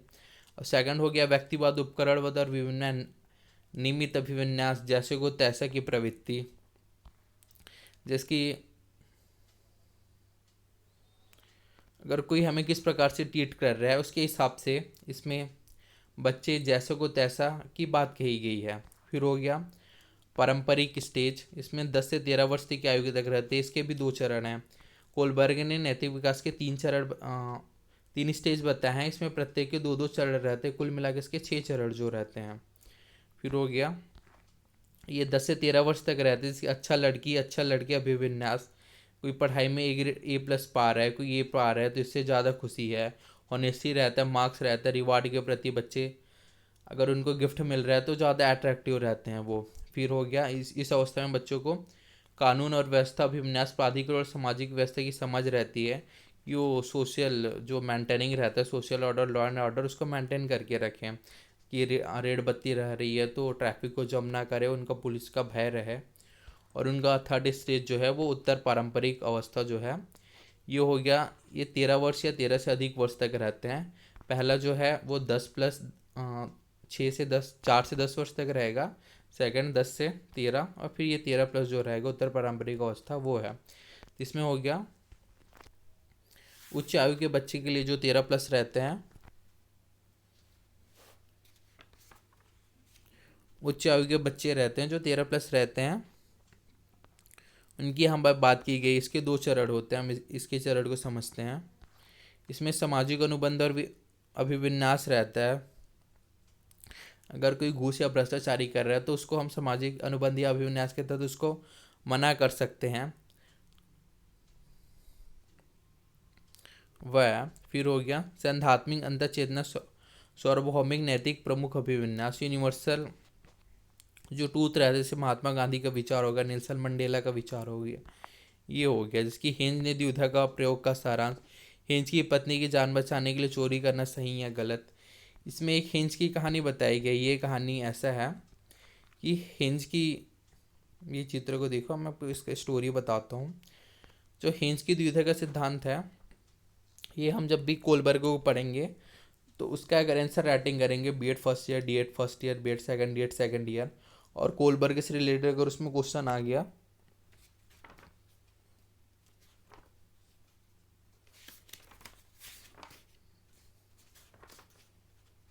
कोलबर्ग से रिलेटेड उसमें क्वेश्चन आ गया, तो हम इसके कहानी को समझते हैं। इसमें हेंज जो था वो, उसकी पत्नी बीमार पड़ गई थी, और ऐसे बीमार पड़ रही थी कि उसको सिर्फ एक दवाई के माध्यम से ही उसको जान बचाई जा सकती थी। और उस दवाई को एक डॉक्टर ने बनाया था, डॉक्टर ने बहुत मेहनत से ही बनाया था। अगर हिंस की पत्नी को जान बचानी है तो सिर्फ एक दवाई जो रहती है, जो डॉक्टर ने बहुत मेहनत से बनाया था, उसके माध्यम से ही वह अपनी पत्नी की जान बचा सकता था। लेकिन ये दवाई की कीमत बहुत अधिक थी, हिंस के पास उतने पैसे नहीं थे, और वह इसकी जान कैसे बचाया, और डॉक्टर देने को तैयार नहीं था फ्री में। तो इस टाइम में हिंद द्विधा में पड़ जाता है कि वह इस दवाई की चोरी करके इंजेक्शन जो है उसकी अपने पत्नी की जान बचाए या ना बचाए। तो इसमें हिंज द्विधा में पड़ जाता है। तो अगर हिंज अपनी पत्नी की जान बचाने के लिए वो जो दवाई मेडिसिन जो है उसकी चोरी कर लेता है, तो वह सही है या गलत, उसकी बात कही गई है यहाँ पे। फिर हो गया उसकी आलोचना क्या है, सभी सांस्कृतिक पहलू पर यह सिद्धांत लागू नहीं होता है। जो परिकल्पनात्मक परिस्थितियाँ रहती है वो नहीं है, लिंग रूढ़िबद्धता इसमें पाई जाती है, जो कोलबर्ग के सिद्धांत की बात की गई है वो है इसमें। फिर स्टार्ट हो गया समावेशी शिक्षा। समावेशी शिक्षा, इसका अर्थ है बच्चों की ज़रूरत के आधार पर हम उसको शिक्षा दे रहे हैं, वही उसकी समावेशी शिक्षा है। यह पृथक्करण प्रकृति के नियमों के विरुद्ध है, जो समावेशी शिक्षा है। संयुक्त राष्ट्र संघ संयुक्त राष्ट्र संघ ने 1993 में सभी को समान अवसर के द्वारा सभी वंचितों को शिक्षा कराने की सभी राज्यों की आवश्यकता दायित्व सौंपा गया, जिसके अंतर्गत सभी वंचित वर्ग शारीरिक रूप से अक्षम, अंधत्व, बाधिर, विकलांग, बौद्धिक स्तर पर वंचित, संवेदी, मांसपेशी, अस्थि या अन्य विकलांग, भाषा बोली, कामगार, जातिगत समूह, धार्मिक अल्पसंख्यक, स्त्री पुरुष भेदभाव दूर करना, सर्वजन से संपूर्ण विकास हेतु शिक्षा का प्रावधान है। इसके समावेशी शिक्षा के अंतर्गत बच्चे को अगर उसकी अक्षमता हो गया, अंधत्व हो गया, बाधिर, विकलांग, बौद्धिक स्तर इत्यादि के भेद किए कि बिना हम उसको शिक्षा देना ही जो रहता है वो सामूहिक शिक्षा है। ये भारतीय संविधान के जो 86वें संविधान संशोधन था उसके तहत 6 से 14 वर्ष की आयु के बच्चे को निःशुल्क शिक्षा की बात की गई है। अगर वो शारीरिक रूप से छप्पन है तो 6 से 14 वर्ष की आयु, और अक्षम है तो 6 से 18 वर्ष तक की आयु के बच्चे को, विकलांग वगैरह हैं तो उनको पूर्ण एवं निःशुल्क शिक्षा की इसमें बात की गई है। और हम अक्षमता के क्या क्या प्रकार हो सकते हैं उसको बताया गया इसमें। दृष्टि अगर उसको दिखाई नहीं दे रहा है, सुनने में बाधक है, मानसिक रूप से अपंग है, गामा मतलब लंगड़ा लूला है, लोकोमोटर डिसेबिलिटी, अधिगम क्षमता मतलब लर्निंग सही से नहीं कर पा रहा है, ये हो गया अक्षमता के प्रकार हो गया। इस प्रकार से बच्चे अक्षम रह सकते हैं। फिर हो गया अधिगम अक्षमता के प्रकार हो गया। पहला डिस्लेक्सिया हो गया। इसमें क्या है, इसका संबंध पठन विकार से। इसमें अगर बच्चों को पढ़ने में कठिनाई आ रहा है तो इसको डिसलेक्सिया हो गया है हम, जिसकी ई व क में विभेद नहीं कर पा रहा है। सा और वाज हो गया। न्यूक्लियर और अनक्लियर में अंतर समझ नहीं पा रहा है। लेटर रिवर्स करके पढ़ ले रहा है। जब पढ़ने में बच्चों को में कठिनाई आती है, लिखने में भी उनको त्रुटि हो जाती है, जिसकी सा लिखा है या वॉज लिखा है, न्यूक्लियर लिखा है या अनक्लियर लिखा है, इसमें अगर बच्चों को पढ़ने में दिक्कत आ रही हो तो उसको डिस्लेक्सिया का शिकार हो गया है वो। फिर हो गया अप्रेक्सिया आ गया। इसमें क्या है, ये शरीर विकार है जिसके कारण व्यक्ति मांसपेशियों के संतुलन में संबंधित सूक्ष्म गति कौशल जैसे लिखने, चलने, टहलने, बोलने में निपुण नहीं हो पाती, या मस्तिष्क के सेब्रम में क्षति के कारण उत्पन्न विकार है। और आ गया डिस्प्लेक्सिया आ गया। यह अप्रेक्सिया के एक प्रकार है, मस्तिष्क में यह क्षति के कारण यह होता है। और इसमें है हाथ या आँखों के बीच समन्वय संतुलन स्थापित नहीं कर पाते हैं। डिस्प्लेक्सिया तंत्रिका तंत्र संबंधी विकार जिसे सेंसरी इंटीग्रेशन डिसऑर्डर कहते हैं, उससे होता है। फिर हो गया अफेसिया हो गया। इसमें भाषा एवं संप्रेषण अधिगम अक्षमता होती है। मौखिक रूप से सीखने एवं विचारों को अभिव्यक्त करने में समस्या आती है। मस्तिष्क में किसी प्रकार की क्षति से यह अफेसिया उत्पन्न होती है। फिर हो गया डिस्फेसिजिया हो गया। मस्तिष्क में क्षति के कारण बातचीत करने में आंशिक या पूर्णतः अक्षम जो रहता है वही है। फिर हो गया अलेक्सिया हो गया। इसमें मस्तिष्क में क्षति के कारण पढ़ने में अक्षमता होती है। इसे शब्द अंधता या पाठ अंधता या विजुअल अपेसिया भी कहा जाता है। यह अर्जित डिसलेक्सिया है। अलेक्सिया के कारण अफेजिया और डिस्ग्राफिया जैसे अधिगम अक्षमता होना ही संभव है, किंतु प्रत्येक स्थिति में यह संभव नहीं है। फिर हो गया डिस्ग्राफिया जो हो गया। इसमें लिखने संबंधी अक्षमता होती है, ठीक से बच्चा लिख नहीं पाता। हाथ अंगुली या अंगुलियों संबंधी गड़बड़ियाँ होती है। मस्तिष्क संबंधी कुछ गड़बड़ियाँ होती है। डिस्कैलकुलिया, इसमें बच्चे कैलकुलेट जो रहता है गणितीय क्वेश्चन को, उसको सही से नहीं कर पाता है, वही है। इसमें गणित अंगणित समझने में कठिनाई होती है। इसे न्यूक्लियसिया भी कहा जाता है, जैसे ग्राफिकल हो गया, ऑडियो विजुअल हो गया, लेक्सिकल हो गया, वर्बल हो गया। मस्तिष्क संबंधी इसमें कुछ गड़बड़ियाँ रहती है। फिर हो गया डिस्मिथिया हो गया। इसमें गंभीर तनाव की अवस्था रहती है। व्यक्ति को मना स्थिति हमेशा निम्न स्तर की होती है। बालक का अधिगम प्रभावित होता है। फिर हो गया डिस्मोर्फिया हो गया। इसमें हो गया भ्रम हो जाता है कि बच्चों के शरीर के कुछ अंग बहुत छोटे हैं या अपूर्ण हैं। शरीर के विभिन्न अंगों की तुलना में लोगों शरीर के विभिन्न अंग की तुलना लोगों से करने लगते हैं। इसका प्रतिकूल प्रभाव उसके अधिगम पर पड़ता है। समावेशी शिक्षा में बच्चों की आवश्यकता जरूरत के अनुसार जो शिक्षा दी जाती है, समावेशी शिक्षा के अंतर्गत सिस्टम में बदलाव किया जा सकता है, बच्चों में नहीं, क्योंकि बच्चा सिस्टम के लिए नहीं, सिस्टम बच्चों के लिए है। इसमें बात की गई है कि जो सिस्टम रहता है वो बच्चों के लिए नहीं है, बच्चे सिस्टम के लिए हैं। इंटीग्रेटेड एजुकेशन के कंपेयर में इंक्लूसिव एजुकेशन जो समावेशी शिक्षा रहती है वो अब बेटर है। इसमें जैसे बिल्डिंग हो गया, एस हो गया, लर्निंग हो गया, एड हो गया, इसके माध्यम से बच्चों को बेटर करने की बात की गई है। और हो गया प्रतिभाशाली बच्चे, जो गिफ्टेड चिल्ड्रन रहते हैं वो किस प्रकार रहते हैं, उनमें जिज्ञासा ज़्यादा होती है। जो प्रतिभाशाली बच्चे हैं उसमें चीज़ों को याद रखने की स्मृति उनकी अच्छी होती है। सृजनात्मक जो क्रिएटिविटी है वो पाई जाती है। आईक्यू जो है बौद्धिक क्षमता 140 से ऊपर रहती है। उनकी तर्क शक्ति अच्छी हो रहती है। शब्द ज्ञान विस्तृत रहता है, मतलब नॉलेज बहुत रहता है। मौलिक चिंतन कर सकते हैं, मतलब दिमागी रूप से जो चिंतन रहता है वो अच्छे से कर सकते हैं वो। अब इसमें PWD जो रहते हैं, फिजिकल विद डिसेबिलिटी, जो विकलांग रहते हैं उनकी बात की गई है। जब 1995 में था उसमें विकलांग के 7 प्रकार बताए गए थे। लेकिन जब RPWD एक्ट है, राइट टू पर्सन डिसेबिलिटी 2016, तो इसमें 1995 को रिवर्स किया गया और 21 प्रकार की जो डिसेबिलिटी है उसको शामिल किया गया। और जो RPW एक्ट है, right to person with disability, ये 15 जून 2017 से इसको लागू किया गया है।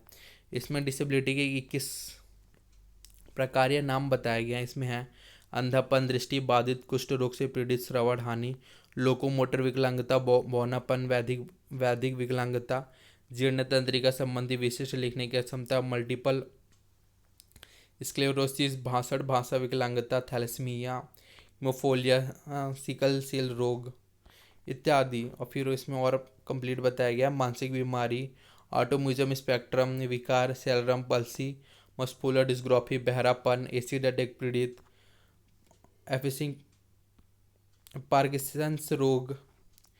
ये उनके एग्जाम्पल के बताया गया कि टाइप्स ऑफ डिसेबिलिटी किस प्रकार से रहती है फोटो के माध्यम से। देख लो।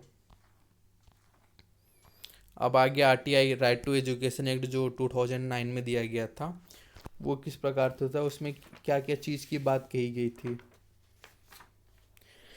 तो ये हो गया, ये शिक्षा का अधिकार अधिनियम जो हो गया 2009 में तैयार हुआ। इसे 1 अप्रैल 2010 में इसको लागू किया गया था। जम्मू कश्मीर को छोड़ के बाकी जो इंडिया के स्टेट हैं और केंद्र शासित प्रदेश हैं सभी जगह यह लागू हो गया था। इस संविधान का जो 86वां संशोधन था 2002 में, उसको अनुच्छेद 21(1) के तहत निःशुल्क एवं अनिवार्य शिक्षा बच्चों को देने की बात की गई थी। 6 से 14 वर्ष के बच्चों को निःशुल्क एवं अनिवार्य शिक्षा की बात की गई। अगर विकलांग है तो 6 से 18 वर्ष हो जाता है वो। डिसेबल बच्चों के लिए 6 से 18 वर्ष तक होता है। एज के अनुसार कक्षा में नामांकन का प्रावधान है। अगर बच्चों कौन से एज है तो उस हिसाब से वो कौन से क्लास में रहेगा। आरटीआई राइट टू एजुकेशन की कुछ महत्वपूर्ण निषेध हैं। इसमें मना की गई है, प्रोहिबिटन प्रतिबंधित है। बच्चों को शारीरिक या मानसिक सजा नहीं देना है इसके हिसाब से। उम्र के अनुसार सीधा नामांकन ले। बच्चों को एडमिशन के लिए कोई टेस्ट नहीं देनी होगी। शारीरिक या मानसिक रूप से बच्चों को सज़ा नहीं देना। शारीरिक मतलब उनको मारना पिटना नहीं है। मानसिक मतलब उनको कुछ ऐसे चीज़ नहीं बोलना है जिनसे उनके मनोस्थिति प्रभावित हो, जैसे उल्लू के पट्टे तो गधा है इत्यादि। एडमिशन के लिए कोई फीस चार्ज नहीं करना है। गवर्नमेंट टीचर को प्राइवेट ट्यूशन, अगर कोई सरकारी नौकरी कर रहा है, अगर गवर्नमेंट टीचर है तो उसको अपने रूम में या घर में बुला के प्राइवेट ट्यूशन जो है, प्राइवेट ट्यूशन बच्चों से फीस लेके देने के खिलाफ बताया गया है यह। और बिना मान्यता के स्कूल चलाने की इसमें मना की गई है। और जो प्राइवेट स्कूल में जो रहता है बिलो पॉवर्टी लाइन या इकोनॉमिक व्हीकल सेक्शन के बच्चे रहते हैं, उन्हें 25% अतिरिक्त छूट देने की का प्रावधान है। अगर जो प्राइवेट स्कूल की फ़ीस में है, इसमें बीपीएल कार्डधारी हैं, उनके बच्चे को जो उनकी फ़ीस रहती है उसमें 25% या एडमिशन जो रहता है उसमें 25% अतिरिक्त छूट देने की बात कही गई है। अगर प्राइमरी स्टेज में, प्राइमरी लेवल में 30:1 बच्चों और शिक्षक का होना चाहिए। और जो प्राथमिक स्कूल है वो बच्चे के घर से 1 किलोमीटर की दूरी पर, और उच्च प्राथमिक स्कूल जो माध्यमिक शाला है वो 3 किलोमीटर की दूरी के अंतर्गत होना चाहिए। 1 से 5वीं क्लास में कम से कम 200 वर्किंग डे एक वर्ष में विद्यालय खुलना चाहिए। वही अगर 6 से 8वीं की बात की गई है, 6 to 8, तो उसमें 220 वर्किंग डे, मतलब 200 साल में 220 दिन वर्किंग डे रहना चाहिए, स्कूल खुलना चाहिए। जो 1 to 5 के टीचर रहते हैं उनके मिनिमम एलिजिबिलिटी की बात की गई है। प्राइमरी टीचर रहते हैं वो क्लास 12 तक पास रहेंगे तो फिर 1 to 5 को पढ़ा सकते हो। जो 6 to 10 है उनके लिए टीजीटी, ट्रेंड ग्रेजुएट टीचर, मतलब जो ग्रेजुएशन किए हैं वो पढ़ा सकते हो। 6 to 12 के लिए पीजीटी मतलब पोस्ट ग्रेजुएट टीचर, जो पीजी पास आउट है। जैसे मेरा एमए हिस्ट्री हो गया है कंप्लीट, तो मैं 11th-12th को पढ़ा सकता हूँ, उसकी बात की गई है इसमें। और फिर हो गया 1 to 5 टीचर और स्टूडेंट का रेशियो क्या है, 30:1, मतलब 30 स्टूडेंट पे 1 टीचर। 6 to 8 जो एलिमेंट्री स्कूल है उसमें 35 स्टूडेंट पे 1 टीचर रहना चाहिए। और फिर 9 to 10 और 11th-12th की इसमें बात नहीं की गई है। फिर हो गया कक्षा 1 to 5 में एक वर्ष में कम से कम 800 घंटे की पढ़ाई होनी चाहिए। 6 to 8 में कम से कम 1000 घंटे की पढ़ाई होनी चाहिए। एक शिक्षक को एक सप्ताह में 45 आवर काम करना है, जिसमें अगर वो शिक्षण सामग्री को भी प्रिपेयर करते हैं तो उसको भी इसमें सम्मिलित किया जाएगा। और एक स्कूल की संरचना बता गई है कि उसमें 150 से अधिक स्टूडेंट है तो 5 टीचर रहेंगे, और 5 टीचर के मध्य एक हेड टीचर रहेगा या हेड मास्टर रहेगा। अब बात की गई है राष्ट्रीय पाठ्य चर्चा और रूपरेखा एनसीएफ की। इसमें जो एनसीएफ है वह 2005 से लागू हुआ था। इससे पहले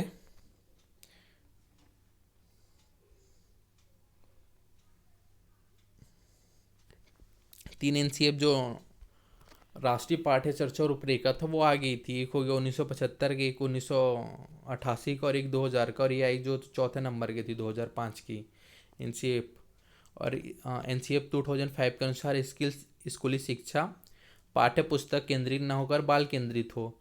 मतलब इसमें यह बात की गई कि बच्चे अगर जिस माध्यम से सीखते हैं उन्हीं माध्यम से बच्चों को उसकी शिक्षा दी जाए। और हो गया NCF 2005 के अनुसार संविधान के 8वीं अनुसूची में दी गई 22 भाषाओं में भी किया गया हो। जो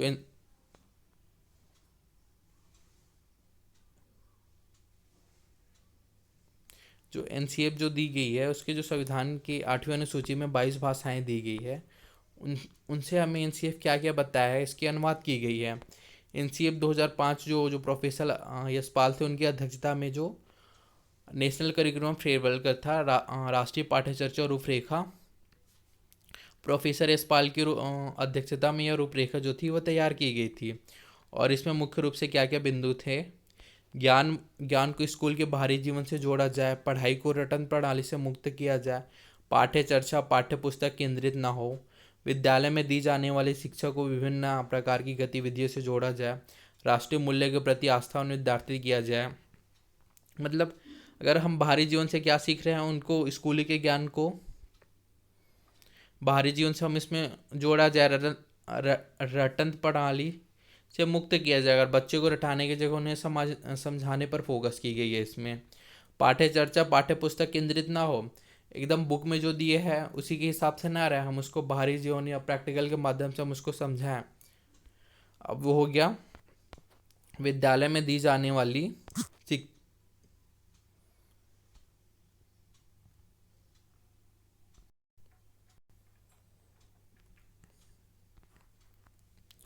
फिर आ गया पोर्टफोलियो। हो गया पोर्टफोलियो क्या रहता है? अगर हम स्कूल में रहते हैं तो बच्चों को पढ़ाने के लिए एक पोर्टफोलियो बनाते हैं, वही पोर्टफोलियो रहता है। पोर्टफोलियो एक फाइल का होता है। इसमें किसी व्यक्ति या बालक के जीवन के सभी क्षेत्रों को क्रमबद्ध जानकारी एकत्रित करके रखी जाती है। यानी किसी बालक की क्या उपलब्धियाँ क्या कमियाँ हैं इनकी जानकारी, इन सभी की जानकारी पोर्टफोलियो में संचित रहती है। जो एक पोर्टफोलियो रहता है हम लोग स्कूल टाइम में बनाए थे, उसमें ऐसा कुछ कुछ लिख के भरते थे और संबंधित जो समस्त जानकारी रहती है वह पोर्टफोलियो में ही रहती है। अब आइए जेंडर जो हो गया ये सामाजिक संरचना है, ये जैविक एवं बायोलॉजिकल सरना है, जो सेक्स जो है वो लिंग जो है वो। फिर जेंडर सामाजिक संरचना। फिर जेंडर स्टेरियोटाइप जो लिंग रूढ़िवादिता रहता है वह है समाज में महिलाएं और पुरुष को लेकर चली आ रही रूढ़िवादी धारणाएं जो है लिंग रूढ़िबद्धता है। जैसे महिलाएं जो है गणित में कमजोर होते हैं, पुरुष रोते नहीं हैं। फिर जो जेंडर बायस है लिंग पक्षपात, जिसकी वही है अगर कोई गाड़ी चला रहा है कार चला रहा है तो हम ऐसा रहते हैं कि कार चलाना तो सिर्फ पुरुषों का ही काम है या सोचे तो ये फिर हो गया लिंग रूढ़िवादी का हो गया। आजकल महिलाएं भी कार अच्छी चला ले रही है। जैसे कि एक शिक्षक को गर्ल या बॉय में जेंडर पारिटी जिसकी लिंग समता रखनी चाहिए, जेंडर नेचुरल रहना चाहिए, लिंग तटस्थ भाषा का प्रयोग नहीं करना चाहिए। जिसकी कैमरामैन हो गया, कैमरा पर्सन हो गया, इत्यादि के माध्यम से इसको समझाया गया है। ठीक है, बाकी ठीक है, ये बेसिक कॉन्सेप्ट ख़त्म हो गया। जो C-TET का रहता है CG लेवल पे हो गया या C-TET के लेवल पे हो गया। इसमें कुछ कुछ टॉपिक और है जो बेसिक रहता है, उसके लिए एक अलग वीडियो ला दूंगा मैं। और एकदम बेसिक रहता है, अगर हम C-TET या CDP समझना पाएंगे तो यही सब है। वृद्धि विकास क्या है, जीन प्याजो कोलबर्ग लेवैग जैसे कि इत्यादि का सिद्धांत का अध्ययन करेंगे। डिसलेक्सिया क्या है, डिसकैलकुलिया क्या है, जेंडर क्या है, पोर्टफोलियो क्या है, RTI क्या है, NCF क्या है, इत्यादि को हम अभी समझे हैं। और कुछ टॉपिक रहेगा जो समझ नहीं आएगा उसको आप नीचे कमेंट कर देना, मैं उससे रिलेटेड वीडियो बना दूंगा। ठीक है, फिर thank you for watching this video.